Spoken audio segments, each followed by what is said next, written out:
इस रात समंदर गैर मामूली तौर पर पुरसुकून था। चंद कप्तान इलियास मार्लो के जहाज हॉअज़न पर एक भूती चमक डाल रहा था।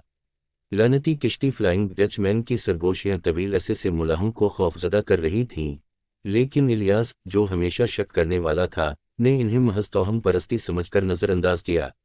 लेकिन जब रात के 12 बजे करीब हुए, एक घनी गैर फितरी धुंध ने हॉअज़न को अपनी गिरफ्त में ले लिया। सितारे एक एक करके गायब होने लगे और जहाज पर एक अजीब खामोशी छा गई।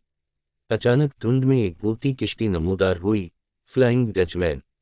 इसके फटे हुए बादबान मुर्दा हुआ में लहरा रहे थे और उसका जिस्म जलता हुआ और सड़ता हुआ, जैसे हमेशा की आग से चमकता हो।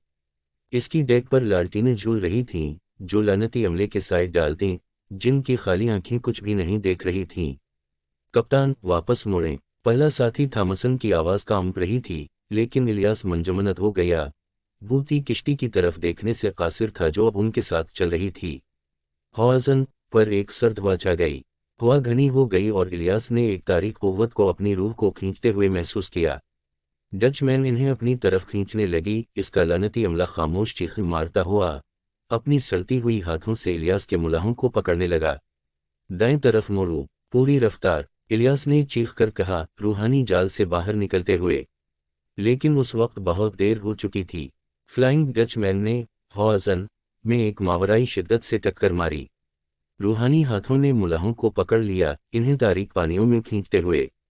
इलियास तलवार हाथ में लिए किश्ती के सामने की तरफ बढ़ा, जहां डचमैन का लानती हेड, एक खौफनाक खोपड़ी, उसके सामने खड़ी थी।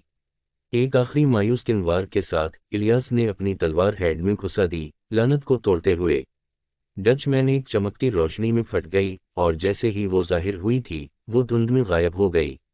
सुबह हुई और हॉअज़न की हालत खराब थी, इसके निस्फ अमला चला गया था। फ्लाइंग डचमैन अब सिर्फ मुलाहों की कहानी नहीं रही, ये इलियास के दिमाग में हमेशा के लिए एक खौफनाक ख्वाब बन चुकी थी। ये याद दहानी के कुछ अफसाने हकीकत से ज़्यादा खौफनाक होते हैं।